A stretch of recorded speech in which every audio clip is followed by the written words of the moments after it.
Welcome to the All Things Circular podcast, your gateway to the circular economy. Hosted by industry experts Victoria Darcy and Rich Bolger.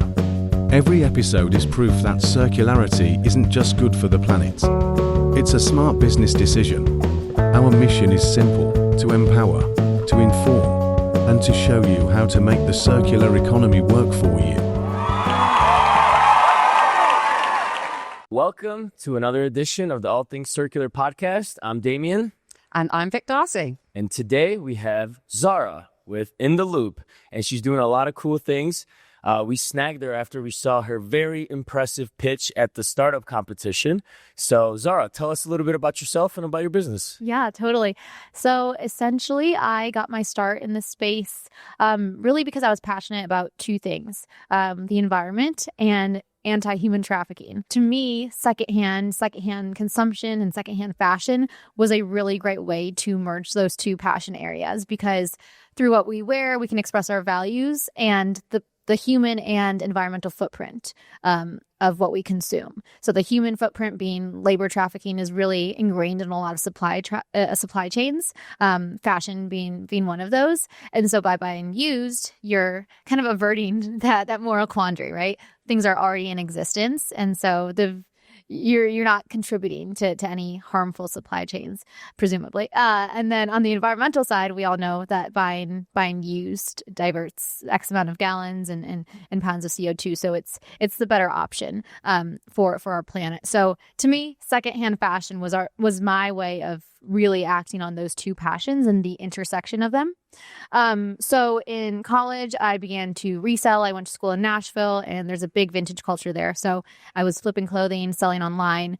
I built a community of followers through doing that and sharing my experiences. So these were followers on Instagram and TikTok, about 60K, that all really cared about circular consumption, circular business models, and sustainability. I was studied environmental science at the time, so those merged really well. And I just really enjoyed connecting with those followers, understanding their pain points in accessing more sustainable and ethical fashion brands. So out of that, I also got the opportunity to publish a book. I had a newsletter where I was sharing climate solutions every week. And so that was really a big topic in 2021. And I think with the pandemic, everyone needed kind of a dose of optimism. So published that book with Mango Publishing in 2023. And now post-grad, I've come back to the roots of reselling, but in a way that we're building tech to enable more efficient reselling. In short, what we do right now is we help thrift stores price and process items more efficiently. So everything they get in is single SKU, one of one unicorns. There's no way to have really good insights from just a human looking at it. Yep. To how should we price it? What's the damage? What is it going for on other marketplaces, other stores in the state, in the city. So that's what we do. We use computer vision to automate those flows. And our goal is, again, to help these entities, many of which are nonprofits, just recover more value for the goods that they have. And that money can funnel back to their kind of charitable missions. I think it's really interesting because if you were to look at just a thrift store, for example, it's run by volunteers. You know, and you can't expect those volunteers to have a depth and a breadth of knowledge in fashion, say, for example, because thrift stores do multiple goods. Yeah. So, you know, I think it's really smart. And I think the increase in value that your technology will provide, I think is going to really deliver a difference. You know, I think it's wonderful. But a question for you. So going back to your college days when, you know, you were influencing and you had these followers, do you know what the demographic with those followers were? You know, just really interested in, you know, is this a cultural thing that's coming up?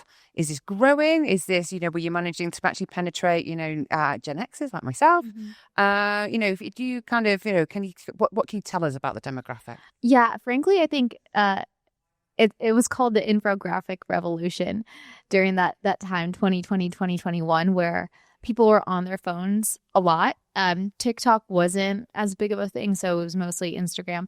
And with all of these like social movements like Black Lives Matter, there was a lot of graphics, like educational graphics going around, you know, starting with the black square and people posting that as symbolic, but then getting to more, more context on these posts, kind of swipeable bites of information that people could consume. And so doing that with an environmental lens on issues like circularity, fashion supply chains, that was kind of my niche. So the consumers of it were mostly Gen Zers, people like me. But I think the pain points that they were seeking to resolve with my content was twofold. One, all this hidden information, this complex information, how can it be distilled in a easily digestible way? Two, how can we find solutions to it? So not just like what are the problems, but what exists right now? How can I contribute to solving these issues? Oh, great. All right, so I'd like to piggyback off Fig here and kind of follow with what you just said with the hidden information. I think I come from a reselling background. That's kind of how I got started in liquidations. So I do know that information is power. And with hidden information, as a reseller, you have a lot less, what am I looking for here? A lot less chance to get the highest value because you just want to move it quickly, right? Mm-hmm. You want to get your money back. You want to start cash flowing quicker and put that product back out on the market. How is your product in the loop solving that issue? Yeah, so essentially we're trying to empower the human labor with more information than we think it's actually ever realistic to know. Like, again, with changing trends and changing, culture, style, values of brands, that's a lot to remember, and they shouldn't have to be fashion experts to especially if it's volunteer based. And so we're trying to bring to light all of this data that sits in historical, sales data in databases, but also online with all of these marketplaces, kind of getting sold comps, live comps, understanding how sales duration has changed for particular SKUs over time, taking that as kind of an indicator of demand, getting all that data and synthesizing it to a format where it can be actionable. Which platforms are you typically working with? In terms of getting those comps, it's eBay and Poshmark. Are kind of the bigger ones that we're focused on. Okay, so you're sorting these products in the thrift stores, in the back of thrift stores, and then you are gathering data on how to price it so they can sell it back on those platforms like eBay and Poshmark, or is it so they can price it accurately in their brick and mortar stores? Both. So if they have e-com, we'll show it's really helpful to have the e-com data, even if you're selling it in store, right? Because it's presumably certain shoppers are going to be looking for a brand. And if it's a certain, average price on these marketplaces, then that says something about the in-store demand. So both. But I think one thing that's really valuable for our clients is being able to evaluate, should this go online or should this be in the store? I was just going to pick up on that actually, because would you find just the idea of going into a thrift store, you want it cheap? It's been donated. It's the person that owned it, the original owner, is not getting any money for it. They've donated it to the store, and so therefore, when you're comparing it against the likes of the eBays, do you have to price it under for the thrift store? Do you price it on your pricing parity? No, definitely under. And we're not trying to. There's a very delicate ecosystem. Like when I was a reseller, I didn't source from pallets. I was sourcing from Goodwill outlets. Yeah. And Goodwill outlets is basically what doesn't sell at Goodwill. 60% that doesn't sell. We don't want to disrupt like where resellers are sourcing from and like the delicate balance of a lot of resellers source from these thrift stores, right? Mm-hmm. Like they shouldn't be booted out because pricing that is unfair or really disrupts anything. So we're not trying to do that. We're just trying to bring more intelligence, because if you go into any thrift store, you'll see some brands are grossly overpriced. Yep. A lot of fashion brands, they get a lot of it, and it doesn't make sense, the logic that's being applied. Yep. And then vice versa. So we're not trying to get to price parity, but we're just trying to extract 10 to 20% max more per item, which on a dollar basis is not a lot given like the low value, but it adds up obviously. And I don't want to put you on the spot here, so I'm sorry, but have you caught a lot of flack from resellers maybe that heard about your technology, about your platform, and that now, they're not happy because, oh my God, you are causing Goodwill to now create their own eBay accounts, and I'm not going to be able to source my inventory for my reselling business? We haven't specifically. I'm sure we will in due time. Goodwills in general, if you go on Reddit, like there's a lot of people with a lot of opinions. I think like the supply, it all starts with what is getting produced. And so if fast fashion is really bombarding these thrift stores, obviously resellers are going to have concerns because now it's, they're getting way more of this bad stuff and these low prices. Yep. And then these operations are getting smarter and realizing, hey, to support our initiatives, to support our operations, to make money, we should put some of this good stuff online. So it's a balance that's already stirring the pot, where I think we will continue to start.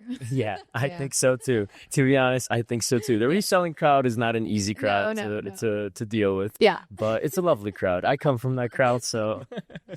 I mean, it just fast fashion is something that it blows my mind that you have retailers like Shein and Temu that in some instances they'll sell things for nothing. They just pay for the shipping, and then it creates a culture within the user that it's worth nothing. I paid nothing for it. And so it doesn't even go to the thrift store. It just goes into the trash, and then we've got a massive problem with landfill, particularly in and around fast fashion. It's, so I'm actually quite pleased that fast fashion is going in to the thrift stores. Although I see the problem with that as well. Yeah. Because if you've got stock of, like you say, cheap, poorly made, poor material product, it doesn't have demand. Yeah. And if you think about like how much it costs to ship, how much does this item actually cost to produce? How much are they selling it for? What's the margin? But then also the transportation costs, right? If it's going from China to another distribution center to an American distribution center to American household to being worn once to going to a thrift store to going to an outlet thrift to going to a rag house to going to Latin America for a $5 shirt. Right. But also you look at the labor that was used to create it. Yes. Yeah. And the support of poor conditions, people not being paid a fair price for the job that they do. Yeah. And then look at the material itself. Yeah. Yeah. Yeah, it is. It's one of the things that I don't know how we solve it. Yeah. But I think it's one of the curse of a global market and capitalism, right?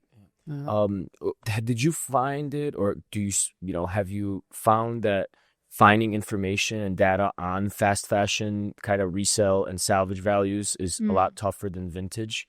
Because, right, like if you have a 1990s like Chicago Bulls jacket that's been sold on eBay 40 different times, the data's there, boom, the demand keeps going up because the item is rarer and rarer every day.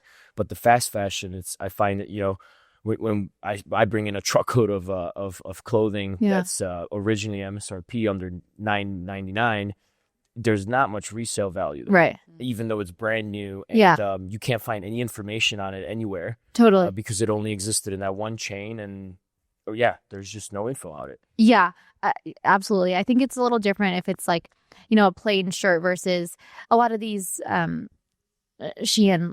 Everyone uses that, but it's easy, rolls off the tongue. They have a lot of pieces that people buy for one-off events, and so it's easier to get some of those attributes, like say it's off the shoulder or like a rave outfit, whatever. It's easier to pick out those attributes with our technology and then understand like what's the current demand for like attribute. Is it like rave season? Okay, then that's not my right. Yeah. So and with vintage too, that applies because yes, there's like vintage sports and vintage brand logos that carry more weight, but there's also like just vintage attributes, vintage styles that are sometimes more relevant than others. And if they don't have a brand, like one of our clients is a vintage thrift chain, 60% of their items don't have brand tags. So we're putting weighted values on the attributes. So it's similar to that for a lot of fast fashion, but if it's like a shirt, yeah, exactly. There, it's tough to. So this is what it would be following trends. Things come in and out of fashion. Shoulder pads or 80s style or whatever, and having the ability to track those trends, and to then push the inventory that is hitting those markers. Yeah. So for the viewers that are listening, could you walk us through the technology and like the actual physical aspect of it? Because you showed me a picture of it yesterday, and I thought it was super cool of how you guys set up like a kind of like a conveyor belt. But you explain it. You can probably do a better job than I can. Yeah. So we actually don't require any hardware right now. So typically deploy like a web app that you can use on an iPad or a phone, and then they're just taking pictures of an item. We really try and get the pictures as quickly as possible. So we're not like trying to position them well. We just ask that a picture of any tags, if available, on the garment, or the shoe or the handbag, and then a picture of the front of the garment can be quite zoomed out. And then from there, within 2 seconds, we'll have all of the attributes and the damage. We have a measurements model that predicts the measurements of a garment to the nearest quarter of an inch. And that's important for e-commerce. Yes. And then from there, we can basically determine where it should go. And then if it's eBay or Poshmark, we can post directly.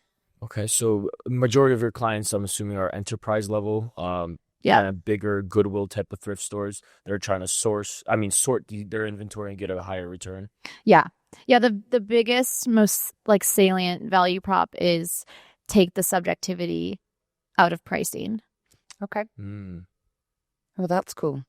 So Zahra, when we do this podcast, we like to put our guests on the spot every now and again. Well, in fact, every time. And we ask them to bust a myth for us.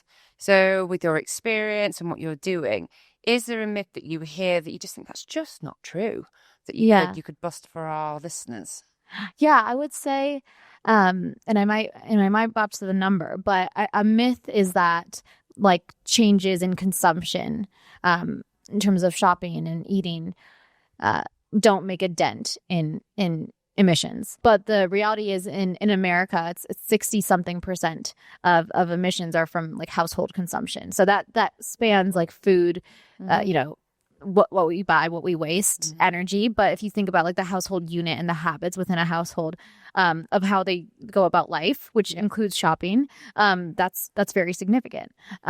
So I would say, like individual actions as a person, but also as a family unit and as a neighborhood community, kind of really do matter. And especially when you're able to have that ripple effect and convincing others, hey, this is a simple change you can make to make a difference. I love that. We did a great podcast yesterday with Claudia from EAL Green, and she talked about intent. And I think intent applies. If we begin to approach some of the problems that we've got with an intent to be better, things will improve. Yeah, absolutely. Yeah, it's a very simple concept. It is. Works on my simple brain. Love it. Zahra, is there anything else you would like to share about yourself or the company for our viewers, and maybe about some sustainability practices that you would like to recommend for everybody? Oh, man. Well, not related to circular consumption. This is not a novel topic, but I was vegan for 7.5 years. I stopped being vegan about a year ago, and I will say I eat chicken, I eat eggs now, but red meat is the one thing I just still have. Sorry, this feels targeted because we went. We went out for steaks yesterday. We did. It's a Brazilian steakhouse. They need floating steak. I haven't eaten all day today, by the way. Oh no! Oh wait, that feels really targeted, and that was not my intent. We're simple people here. Eat it when you go out and not at home. That's what my fiance does. We made a game. I basically said I will eat chicken at home if you don't eat beef at home. Okay. And so that's our. Oh, I like that arrangement. Yeah, that's your yes, like you say, arrangement. I like it. Great. So, Zahra, how do people find you? How do people find the business? Yeah. Please tell us how we could contact you. Yeah, sure. www.intheloopai.com. I'm Zahra, Zahra at intheloopai.com. And then I'm on Instagram. Just type in my first name. I chose a complicated username. It's like my middle name, my last name. So just my first name and an N, and it'll come up. Okay, great. Sweet. And you're also on LinkedIn. I'm also on LinkedIn. Actually, that's my favorite place to be. You know what I love? Yeah. When, like, let's connect on LinkedIn, and then you find out that you've been connected for 2 years. So. Oh yeah, I told Damian I've been stalking. I've been following him on LinkedIn, and we hadn't connected. But I was like, I feel like I know so much about you. Right. He doesn't realize how famous he actually is. Power of social media, right? Power of social media and power of LinkedIn. I would never have expected it to be a place where like this like liquidation resellers can really build a community. But I think you've done a great job at that. Yeah, no, there's a lot of conversations happening on LinkedIn, and it's a good place to stay in the loop. Yeah. Absolutely. So, Zahra, thanks for having. No, sorry, not thanks for having us. Thanks for being here. Thank you for having me. Appreciate the conversations, and best of luck with your startup. Thank you. Yeah, absolutely. So thank you for watching. This has been All Things Circular, coming to you from Las Vegas. Hey, and good luck tomorrow with the competition. Oh, thank you. Bye, We'll let you everyone. know if she wins. Thanks for tuning in. Please head over to allthingscircular.com to learn more.